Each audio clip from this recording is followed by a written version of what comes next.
প্রিয় বন্ধুরা, আজকে আমি আপনাদের সাথে কথা বলবো কুষ্টিয়ার কিছু দার্শনিক স্থান নিয়ে। যেখানে কুষ্টিয়ার যে দার্শনিক স্থানগুলো আছে তার মধ্যে অন্যতম যেগুলো বিশেষ সেগুলো আমরা আজকে আপনাদের সামনে তুলে ধরার চেষ্টা করব।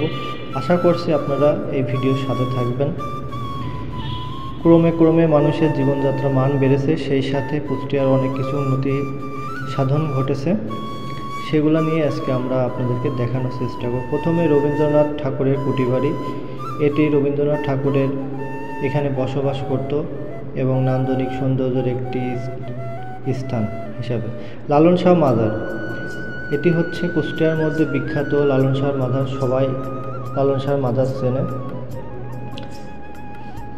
টগর লেজ, এই টগর লেজটা কুষ্টিয়ার মধ্যে বিশেষ অন্যতম একটি জায়গা। ঝাউদিয়া শাহী মসজিদ, এটি ঝাউদিয়ায় অবস্থিত প্রাচীন ঐতিহ্যের একটি নিদর্শন। মন ভোলানো কাঠের বাড়ি, এখানে গেলে আপনার মনটা ভালো হয়ে যাবে। মন ভোলানো কাঠের বাড়িতে অনেক কিছু। ও লালন শাহ সেতু, এই ব্রিজটা দেখতে আপনার কাছে অনেক সুন্দর লাগবে। এবং কাঙ্গাল হরিনাথ স্মৃতি জাদুঘর, এটি একটি কুষ্টিয়ার জাদুঘর হিসেবে পরিচিত। এটা হচ্ছে ঐতিহ্য নিদর্শন। জগতী রেলওয়ে স্টেশন, এখানে অনেক মানুষের যাতায়াত হয় এই রেল স্টেশনের মাধ্যমে, তাই এটি একটি প্রাচীন ঐতিহ্য। ইউটিউব ভিলেজ, যেখানে অনেক মানুষ ইউটিউবে কাজ করে এবং তারা ভাইরাল হতে চায় এবং তারা বিভিন্নভাবে এই গ্রামের সাথে সম্পৃক্ত। এটি নান্দনিক সৌন্দর্যের একটি মিলনস্থল।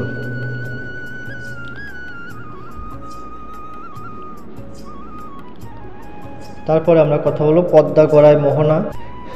পদ্মা গড়াই মোহনা, এটি পদ্মা এবং পদ্মা গড়াই নদীর মিলনস্থল। রবীন্দ্র লালন উদ্যান, এটি বিশাল এরিয়া নিয়ে গঠিত হয়েছে। তারপরে রেনুইক বাঁধ, এটা কুষ্টিয়ার মধ্যে রেনুইক বাঁধ বিশেষ অন্যতম একটি জায়গা। মোহিনী মিল, প্রাচীনকালে এই মিলটা বেশ জনপ্রিয়তা অর্জন করেছিল। কুষ্টিয়া পৌরভবন, কুষ্টিয়ার মধ্যে এই পৌরসভার এই ভবনটা বিশেষ অন্যতম একটি ভবন।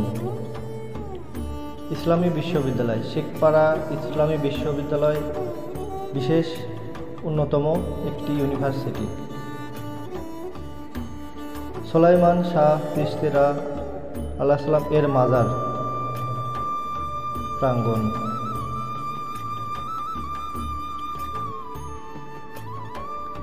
আলাউদ্দিন শিক্ষাপল্লী পার্ক, আলাউদ্দিনের নামকরণ অনুসারে এই পার্কটির নামকরণ করা হয় আলাউদ্দিন শিক্ষাপল্লী পার্ক। মণি পার্ক, এটি ভেড়ামারায় অবস্থিত মণি পার্ক।